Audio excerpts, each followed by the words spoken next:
नमस्कार मैत्रिणींनो, आपण बघणार आहोत आपल्या मॉपची डीप क्लीन आणि त्याच्यामध्ये काही जे बिघाड झालेले आहेत किरकोळ त्याची रिपेअरिंग आपण बघणार आहोत.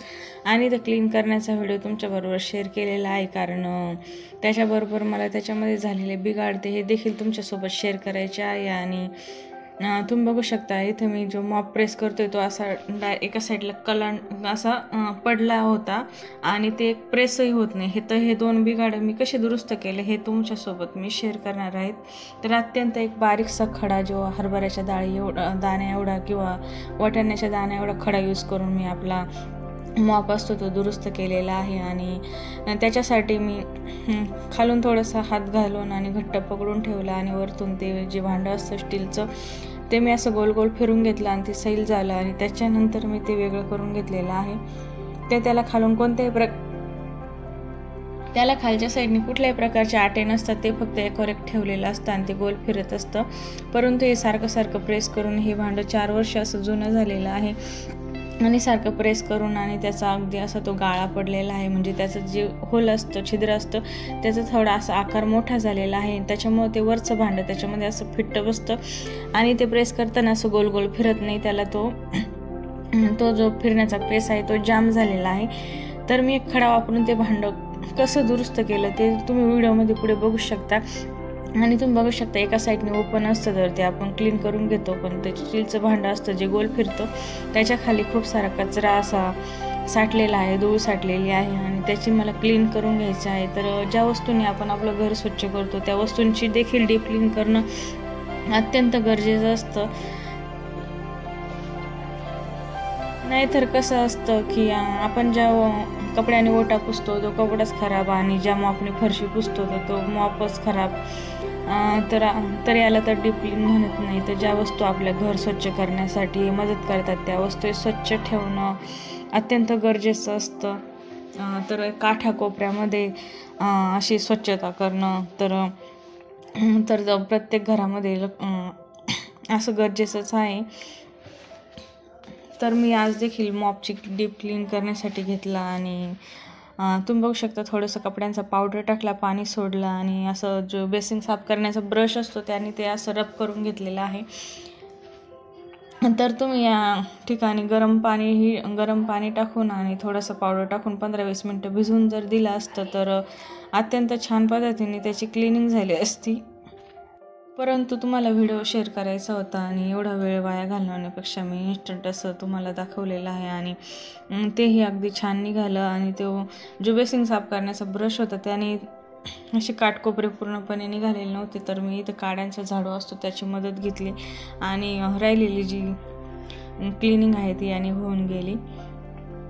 तर मग हे स्वच्छ झाल्याच्या नंतर हे पावडरचं पाणी मी सर्व असं खाली टाकून देणार आणि राहिलेल्या ज्या वस्तू आहेत जसं आपण प्रेस करण्यासाठी जी स्टीलची चकरी वापरतो ती देखील मी स्वच्छ करून घेणार आहोत. आणि त्याच्यावरतून एक कवर म्हणून व्हाईट कवर येतं जे ह्या दोन्ही घट्ट ठेवण्यासाठी मदत होते ते देखील मी स्वच्छ करून घेणार आहे.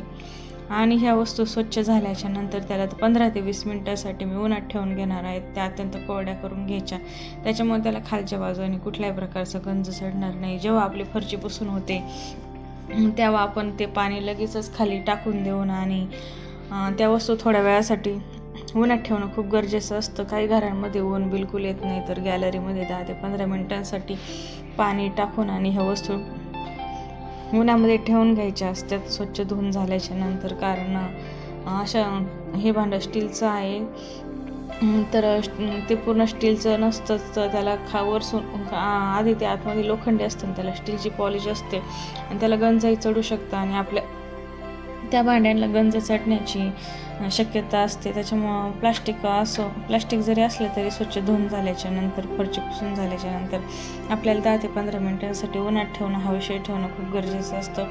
ऊन नसेल तरी हवेशीर जरी ठेवलं गॅलरीमध्ये तरीही चालतं, कारण काही ठिकाणी घरांमध्ये बिलकुल येत नाही, कारण काही फ्लॅट सिस्टीममध्ये राहतात. तर सर्व बाजूने हे भांडं मी असं डीप क्लीन करून घेतलेलं आहे. आणि त्याच्यानंतर 15 ते 20 मिनटांसाठी मी त्याला उन्हात ठेवून घेणार आहेत. आणि तुम्ही पुढे बघा की कसं एक छोटासा खडा वापरून मी आपलं भांडं असं असं रिपेअर करून घेतलेलं आहे. तर तुम्हाला माझी माहिती थोडी जरी हेल्पफुल वाटली, व्हिडिओ आवडला तर लाईक करा, शेअर करा आणि आपल्या चॅनलला सबस्क्राईब करा. नंतर चला तर मग आपलं शेवटचं एक पार्ट असा स्वच्छ धुवून घेतलेला आहे आणि आपण 15 ते 20 मिनटासाठी या सर्व गोष्टी उन्हात ठेवून घेतलेल्या आहे. आणि आता उन्हात ठेवून झाल्याच्या नंतर आता हे सर्व वस्तू आपल्या सुकलेल्या आहेत आणि आपण आता सर्व वस्तू एकमेकाला जॉईन करून घेणार आहे. जॉईन करणं एकदम सोपं आहे आणि तुम्ही बघू शकता एकदम बारीक असा आकाराचा मी खडा घेतलेला आहे आणि तो खडा अगदी वाळलेला सुकलेला एक कडक असा वटाणा असतो, तोही भाजीसाठी वापरतो, तोही टाकू शकता, परंतु खडा जास्त बेटर राहील. आणि खडा एकदम छोट्या साईजचं घ्यायचा की हे वरचं जे गोल स्टीलचं आकाराचं भांडं आहे आणि वरचं हे व्हाईट कलरचं जे कवर आहे ते एकदम इझिली बसलं पाहिजे, त्याच्यामुळे तो खडा अगदी छोट्या आकाराचा घ्यायचा.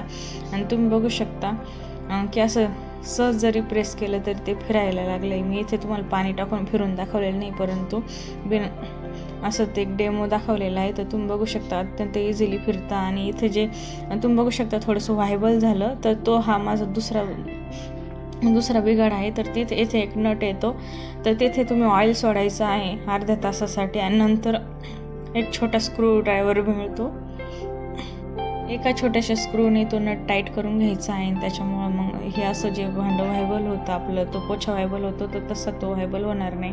तर तिथे तेल सोडून असं माझ्याकडे जो छोटा स्क्रू ड्रायव्हर नाही, मी फक्त व्हिडिओमध्ये दाखवण्यासाठी तुम्हाला दाखवलेला आहे. तर जेव्हा मी छोटा स्क्रू ड्रायव्हर आणून तो नट फिट करून घेईन तेल सोडून, तर असे 2 बिघाड आणि क्लिनिंग तुम्ही बघितलीच आहे. तर अशा प्रकारे तुम्ही घरच्या घरी ह्या वस्तू क्लीन करून घेऊ शकता. हा माझा पारसचा पोछा आहे, तर याबद्दल अशी माहिती आवड